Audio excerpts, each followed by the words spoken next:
আমি জানি না কাস্টমারদের এক একজনের পছন্দ এরকম বিদঘুটে টাইপের হয় কেন, আমি জানি না, কিন্তু তাও কিছু করার নেই, কাস্টমারের ডিমান্ড অনুযায়ী কিন্তু আমাকে কেকটা করতে হবে। তো এই কেকটা যে রেফারেন্স ফটো আমাকে পাঠিয়েছিল সেটা ছিল বেশ সুন্দর একটা মিষ্টি কালারের ওপর।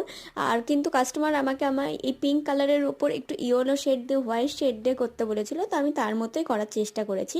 শুধু একটু হাইটটা লাগছিল কারণ এটা একটু ভিনটেজ টাইপের কেক ছিল, তো আমি তার মতোই করার চেষ্টা করেছি। আর ক্রাউনটা অন্য ছিল, আমি এই ক্রাউনটা তাকে দেখিয়েই আমি কিন্তু এই ক্রাউনটা দিয়েছিলাম।